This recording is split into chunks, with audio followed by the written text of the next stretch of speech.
So Australia enters 2015 in a really quite precarious position. Major economic issues, as we've heard earlier today, probably earlier this morning and just recently, an increasingly complex international environment, and an unpopular Tony Abbott-led LNP government, which doesn't appear ready, willing or able to deal with some of the tricky issues that it's facing, and a government which is hampered by what has to be called a dysfunctional Senate. In addition, I think we have to recognise that Conservative governments, especially those that need to drive change, also have another problem, and that is that they are inherently at odds with the organisational arm of their government, with the public service. And that's essentially because of the public service has its own very powerful culture, which represents an inertia for a government. So, we really are in a quite precarious position. No easy task. So what do Australians think? How do Australians feel about this whole situation? And that's where Roy Morgan research enters the picture, because that's what we do. We actually ask Australians that very question. We actually ask them what they think are the biggest issues facing the world, what do they think the biggest issues or problems facing Australia, and we allow them to give their answer any way they like. So they can just tell us exactly what they think the issues are, and we kind of pop them into boxes or themes so that we can understand how people are feeling. So today, economic issues continue to worry Australians. 38% of people say that economic issues, and that's things like the economy, its unemployment, its economic problems, interest rates, the federal budget, the cost of living, all of those economic issues are seen to be the single biggest problem or issue facing Australia. When it comes to the world, interestingly, we've now got war and terrorism at 43%. Clearly, the biggest issue facing the world are these sort of war and terrorism issues, according to Australians. And these things don't stay the same. They move quite a lot over time. And over the last decade, this is issues facing the world, over the last decade we've seen quite dramatic changes in how Australians perceive these things. So that if you look at the chart, I can't point to it really well, if you look at right at the beginning in 2005, this is immediately after the Bali bombings, a majority of Australians at 52% saw terrorism and war as the most important issues facing the world, well ahead of economic issues that were sitting at around about 16%. Ahead of environmental issues and ahead of all sorts of religion and human rights and social issues. So that just emerged as the biggest thing. And then it's like if you could imagine this chart, imagine that we were in 2005, 2006, 2007. We can't see the future. So just pretend you can't see the rest of that chart. We saw the environment emerging as a huge issue. And around about May 2008, the environment peaked as being seen as the biggest issue facing the world, ahead of everything else. And then what happened? 2008, we had the global financial crisis, and what we saw was the economy, that black line, economic issues, emerged as the biggest concerns for the Australian population when they looked at world issues. And the move away from the environment as a big issue and the move towards the economy and things economic happened at a time when you had a global financial crisis, so naturally everyone was thinking about the economy. It happened when the environment moved from being something that everyone could support, just a wonderful thing, everyone loved the environment, to an issue that had moved to, so what do we do about it and who's going to pay? And at that time, obviously, environmental concerns, who's going to pay, it became just a very, very different argument. And of course, at the same time, whether causally related or just happened to be so, the naysayers, those who said there is no global warming, if there is, it's not caused by people and we shouldn't need to worry about it anyway, carbon's good, that group of people got their voice. So we actually haven't seen the environment at that level of concern for some time. Moving along, we've basically seen things to do with the economy have been at the top of the agenda for Australians looking at world issues until very recently, when we've seen war and terrorism just take over as the biggest problem. And it's an interesting point really that we have to remember. it's like you can really only worry about one thing at a time. You would go insane if we were all worrying about everything all of the time. So issues become displaced in our minds in terms of the worries that we have. On the local scene, we ask people a similar question, and it's a sort of a similar pattern but a little softer.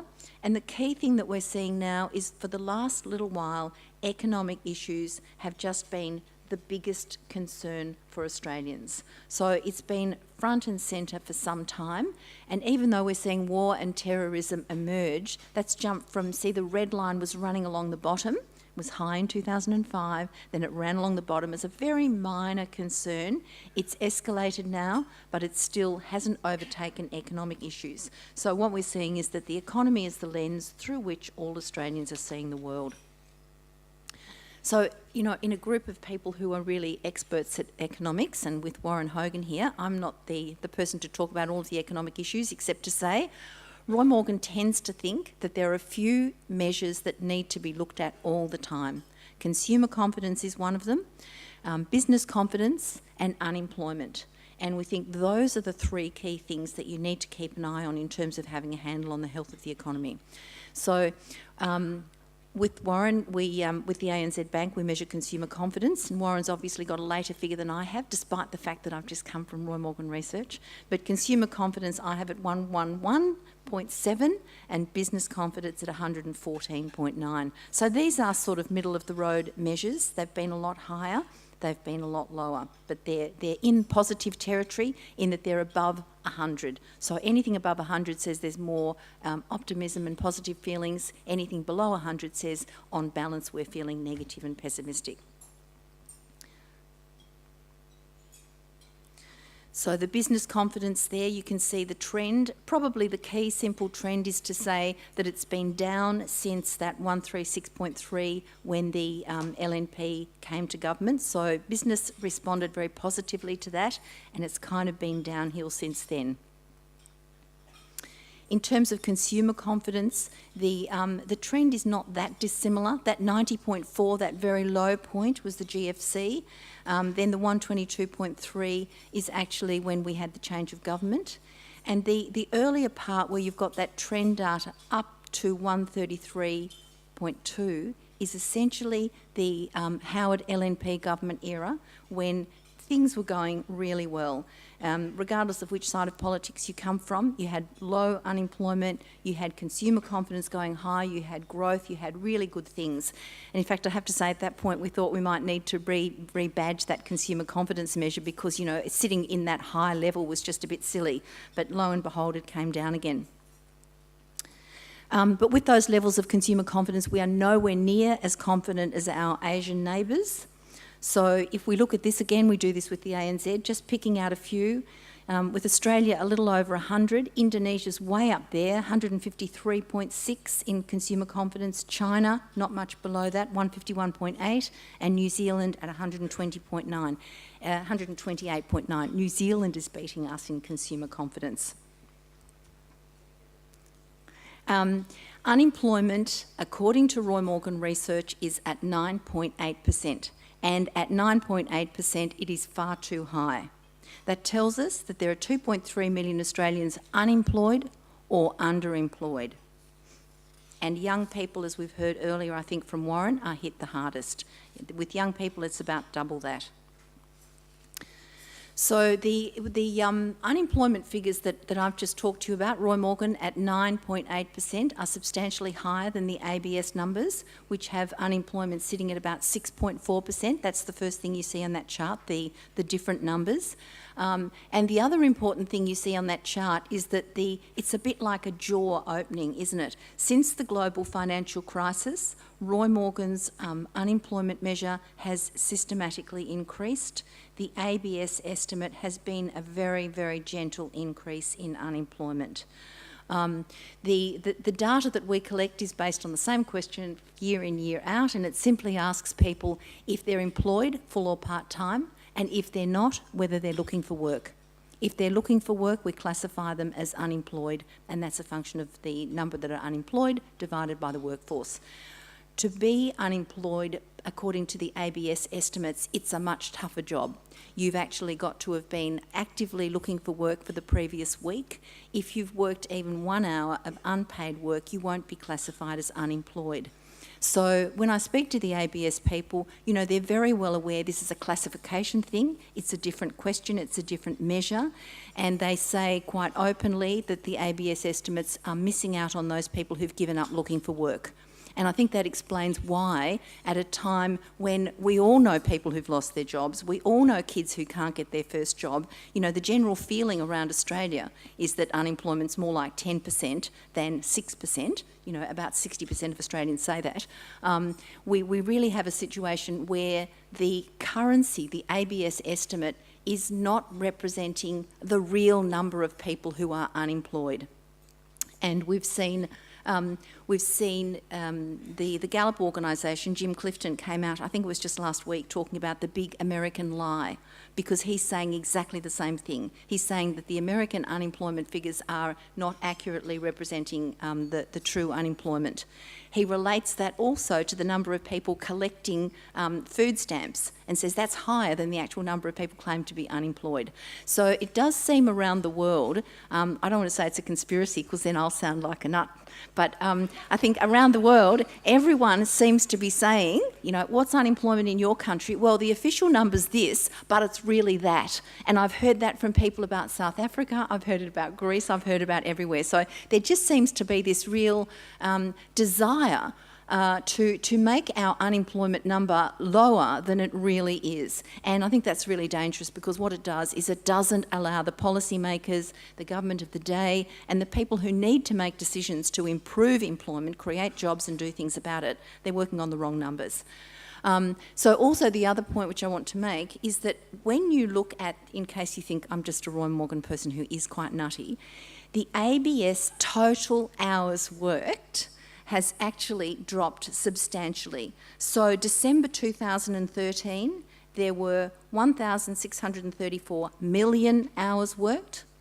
This December past, it was 1,597 million hours. So the total hours worked is a number that's kind of hard to avoid, and that number has dropped substantially year on year. And I think this is the number that we should be all really looking at. One more point, lest you think that unemployment is not a big issue. We heard about how important it is for young people. In other research that Roy Morgan does on health and wellbeing and mental health, one of the key things about Australia is overall we're generally doing well in the health stakes. The area that's letting us down is mental health, in particular anxiety, which is trending up like that, in particular among young people, and particularly among young people who are unemployed or underemployed. That is, they've got a part-time job and want to have a full-time job. So unemployment, youth, mental health are issues that are just intertwined, and they're big issues. They're the issue for the future. It won't go away. Inextricably intertwined with these economic problems, again, as Warren said, he's said everything I've got to say, is the political context. The Tony Abbott-led LNP government has lost the support of the Australian electorate, and if an election were held today, the LNP government would not be returned. Support for the LNP government is now sitting at 42.5 and 57.5 for Labor. Government confidence is in negative territory at around 89 points. So that means that there are many more people saying the country's going in the wrong direction than in the right direction. That's bad news. More Australians now believe that Bill Shorten would make the better Prime Minister than Tony Abbott. This poll was taken just before the controversy around the knighthood for Prince Philip, and before the close call for Tony Abbott with the leadership spill, when that spill was defeated and Tony Abbott came out still as the leader. But neither leader is liked by the electorate. 52% disapprove of Tony Abbott's handling of his job against 37% that approve, and Bill Shorten has 40% disapproval. Bill Shorten does better because a bunch of people can't make up their mind. The Australian electorate would prefer Malcolm Turnbull as the Liberal leader ahead of Julie Bishop, who's also ahead of Tony Abbott for the first time. Among LNP supporters, Tony Abbott's still the preferred leader by a small margin. In fact, Malcolm Turnbull draws his support from Labor supporters and from Green supporters, which again raises an interesting issue. So even though the LNP supporters may not want Malcolm Turnbull would potentially win an election. So that's something for that group to think about, if anyone's here of any interest. So look, although we probably spend quite a bit of time looking at leadership issues and popularity and all of those kinds of things, it's really important to remember that that's not what the electorate's worrying about. You know, remember when we put that question to them, what's the biggest issue? They don't talk about, what's that, 3 minutes, 1 minute? 1 minute. They don't talk about leadership issues, they actually talk about the economy. Now, I just in the last minute want to talk a little bit about the international side of things and the fact that I think there is a real conundrum going on here. The international context is a complex one. We're actually engaging more with Asia than we ever have before. 10% of our population were born in Asia. A whole lot more than that would be Asian children of parents, but the children happen to be born here. Trade with Asia is on the increase. We've got all of these trade agreements going on. And the implications, and this is what people tell us in our surveys, the implications of our increasing trade relations include cheaper imports, potentially higher export prices for food, but continued downward pressure on labour costs, particularly impacting manufacturing in Australia and therefore unemployment. So politically, in an environment where unemployment is a major issue and is increasingly seen by people as a major issue, there are bound to be huge tensions as these trade agreements go forward. And honestly, I haven't heard anybody answer that question, answer that fear that people have in a very simple way. We have to. We have to do trade internationally, but we also have to recognise those fears and we have to be able to talk about it and explain it. At the same time, Australians are increasingly concerned about unrest, terrorism and all of those things. And the asylum seeker issue has not yet gone away. The asylum seeker issues, the treatment of asylum seekers, concerns about people coming in by boat, concerns about our treatment, the human rights issues, these things divided the nation and they have not gone away. So that will continue to be a big sleeper. So just to sum up, unless decisive action is taken by the government, the Abbott government or whichever government is in place, on unemployment, getting a federal budget passed, 2015 can expect to see leadership battles, industrial unrest as unions and business are left to battle it out. When we look at our question on who does best on honesty and ethics, unions and business are now way ahead of members of parliament. So there's a vacuum sitting there. And even political opinion pollsters are doing better than members of parliament. So there's a political power vacuum and an increasingly divided nation. So if decisive action is taken, but the people aren't taken along, if it's not explained clearly and honestly, the government will be unable to govern. People will not accept it. And a spin-driven pantomime is not explanation.